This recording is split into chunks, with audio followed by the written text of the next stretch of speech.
Coming up in the news, the Minister of Agriculture and Marine Resources sharing the way forward during the budget debate.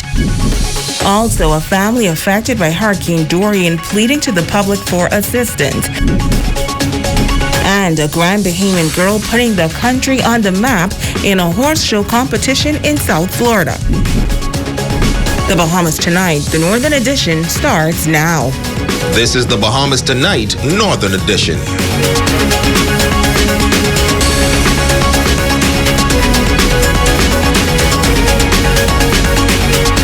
Bahamas, I'm Shashina Wolf-Arkerson. As always, it is so great to have you with us.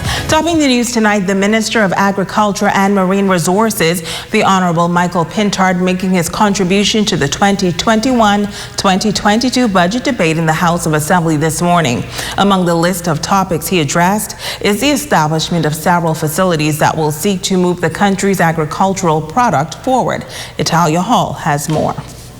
The Minister of Agriculture and Marine Resources, the Honorable Michael Pintard, says at present, the Bahamas import some $1 billion worth of food annually. He says the country has the ability to grow many of the items.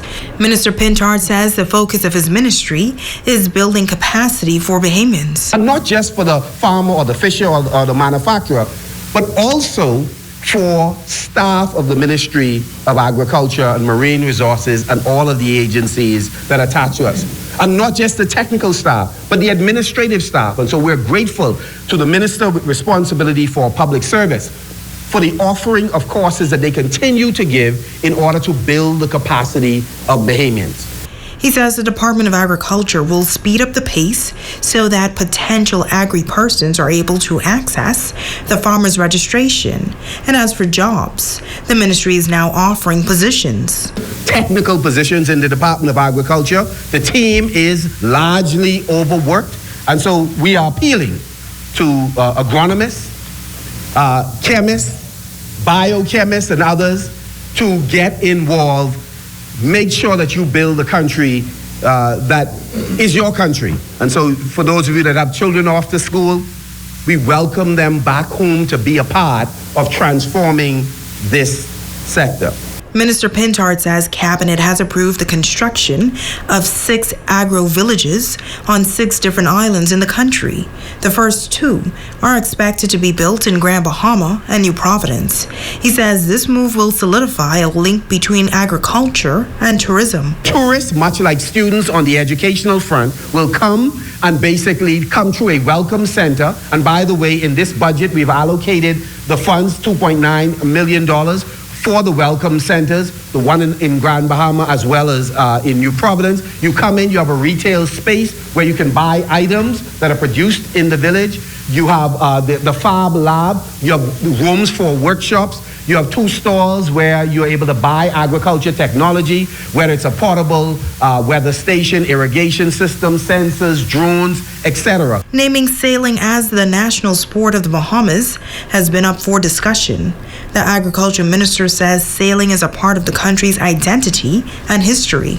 Regatta is one component of sailing which has provided millions of dollars in so many communities across the Commonwealth of the Bahamas. Both the on-sea and onshore activities have become a part of our folklore in the Bahamas. And so, again, we've made a determination as a cabinet. The Prime Minister will have more to say about this later, so I'm going to stop there. Minister Pintard says it is important for him to be a suitable representative for the Marco City constituency.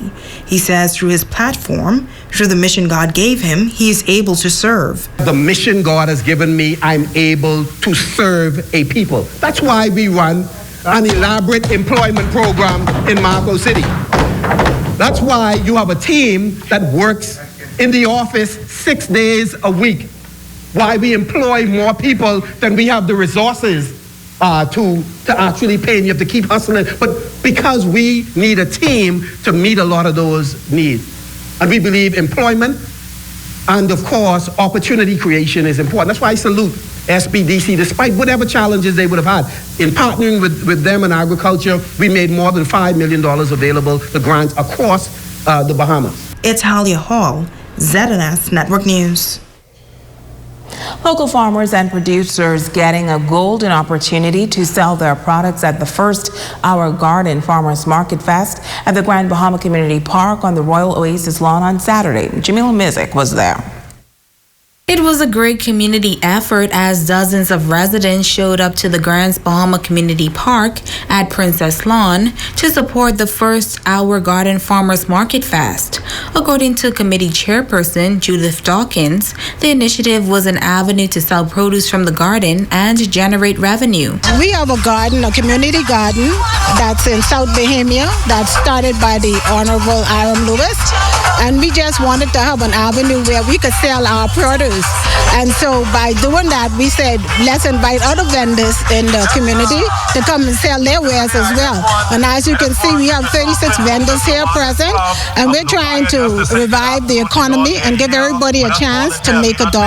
We have fruits and vegetables, we have drinks, we have coconut shell jewelry, we have arts and craft, handbags. We have a variety of items here available.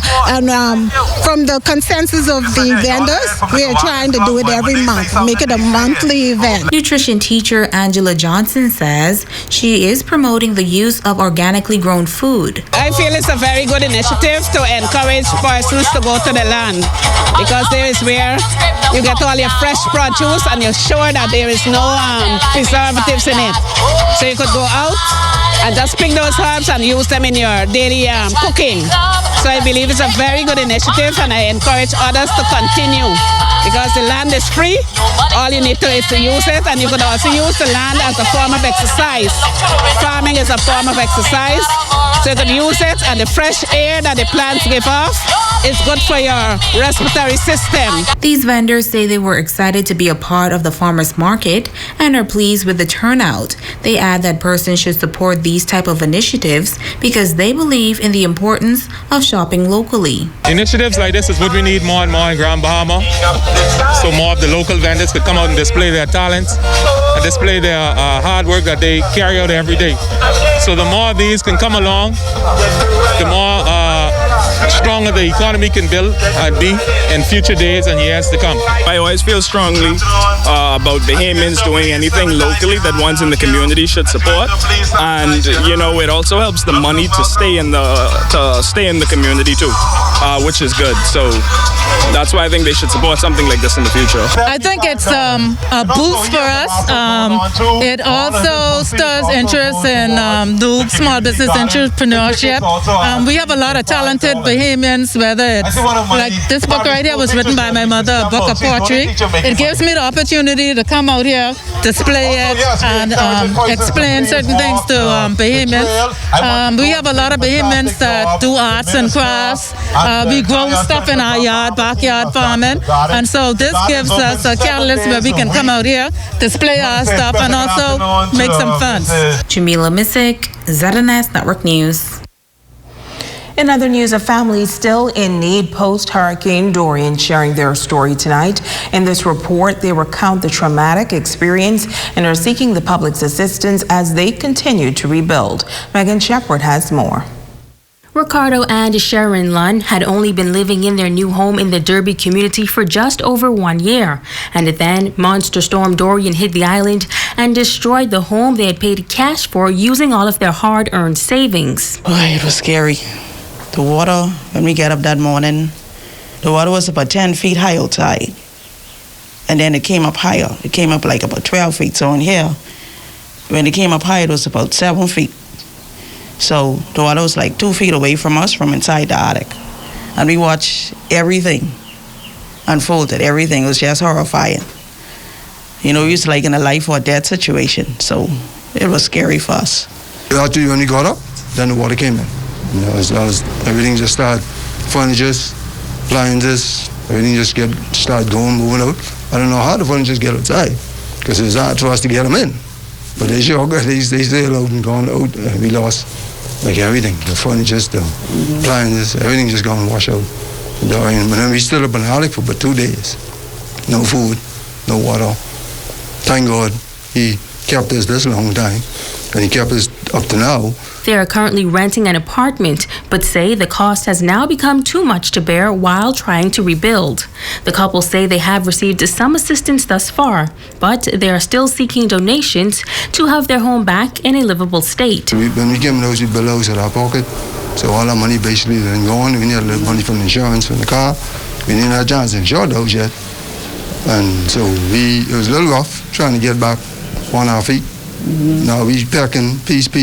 We had a few help from the ARA, and then we had help from the Red Cross. A few from neighbors and some, like Pastor Monroe and all them. They help us out, but it's still in, helping a little, but still kind of hard because we was renting. Now we got to come out because you can't afford to pay rent no more. So we have to come out more in the house and hopefully try to get as best we could. Ricardo adds that he relocated to the island from New Providence for work, but due to the pandemic, he has been unable to do so, which has been another blow for the couple. Since then, Lon has taught himself a bit about the construction trade and has been putting in efforts to rebuild as much as he can. At least we passed the 50% percentage so far. Yeah. Like I said, we don't have no cabinets. We need material trying to put down the tiles. Trying to get the house finished out and the bottom fixtures and stuff like that. Lighting fixtures. And lighting fixtures, yeah. So at least I'd say from what it was at the beginning, it's a big improvement. Just a little more to go just to get us in now so we can live more comfortable like how we was. Now, if you would like to assist the Lund family, they have set up an account at First Caribbean Bank at account number 201-697-150. Or they can be contacted at 556-4452. Megan Shepard, ZNS Network News. Stay with us. We'll be back in just a moment.